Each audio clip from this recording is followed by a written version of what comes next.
My name's Debbie Bowers. I live in Bethlehem, Pennsylvania. I was diagnosed with breast cancer in 2014, and I had a double mastectomy.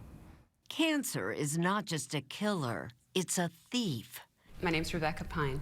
I was diagnosed in 2009 with breast cancer, and I've had a double mastectomy. Each of these women, ranging in age from 34 to 52, have lost breasts to cancer. Yes, it's a loss. It's certainly a loss. And you learn to deal with it in whatever way you can. And it's how these women chose to deal with their loss that is sparking conversation. Fair warning, some of these images are graphic. They call it going flat. Instead of replacing their curves with surgical implants, these women are embracing their scars, even bearing them publicly. I never saw anybody like me. I never heard about anybody like me. I was like, where are you people? Like, I don't get it. Where, like, I've never met a flat person before, and where are you? That was how Melanie Testa felt 6 years ago when she chose not to have reconstructive surgery or to wear removable breast forms. For me, I just don't want to present two bodies. I don't want to walk out of my home with a breasted body and then return to my home and remove my breasts and then have a flat body. I didn't choose to go flat. It chose me. That's how I look at it. Marianne Duquette Cuozo says that when she was diagnosed with breast cancer, Oh, I wanted breasts. I wanted what I had. I was very... she went from breast surgeon to plastic surgeon the same day. They did a beautiful job, and I was very happy with them. But Marianne, one of the estimated 20%, according to doctors who suffer side effects, had infection after infection. It was just, let's get them out. It's kind of a myth. You know, they're going to pop them in, it's going to be fine, they'll be great. It's a myth. There's another myth, says Thedra Culler-Ledford, that reconstructed breasts will feel real. They'll feel like regular breasts to somebody else who's touching them, not to you, to a man perhaps, or to whoever. They don't feel like real breasts. Yeah, there's no feeling, there's no nipple, there's no sensation.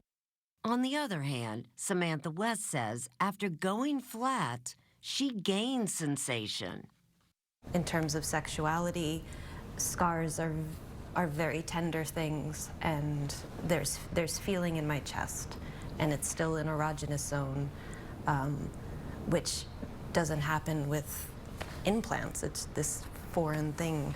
When you just have a scar there, though, when you take a shower, when you look in the mirror, isn't that a continual reminder that you had cancer? Well, yeah, of course it is. It's the map of who we are, and I don't want to forget what I've done and what I've been through. Still, more than half of female breast cancer patients, nearly 60% who are offered breast reconstruction, take it. I think that for us as surgeons, we feel that if we're going to take a body part off, that we should then replace it with something that looks just as good. Dr. Deborah Axelrod is a surgeon and the director of clinical breast services at New York University's Perlmutter Cancer Center. She says reconstructive surgeries have greatly improved, and yet she agrees that looking good can have some unexpected drawbacks. You know, if you're a stomach sleeper and you have an implant, it's like sleeping on a Frisbee sometimes. Dr. Axelrod now regularly discusses the option of going flat with her patients. Do you think still the majority of women will choose reconstruction rather than going flat? I do, because it's the image of our bodies. We want to be whole. Beauty is something in the mind and in the heart. These women hope to change that perception. You know, we're just as feminine, we're just as much women as we were beforehand. There is a growing awareness and acceptance of going flat, they say. This ad campaign for a national gym, a recent fashion show, and websites that offer stories, selfies, and a sisterhood. What it's done for all of us, we can't even express. You're emotional. Why? Tell me what. Yeah, but tell me. I want to know. It was about the friendships. Yeah, that we've made. We've made incredible friendships. Friendships that have helped each woman accept what they have lost and also what they've gained. I love my body. I love my body more than I ever have before. I see the beauty, I see the strength, I see the strength of my conviction. I am not doing that to my body. My body is good enough.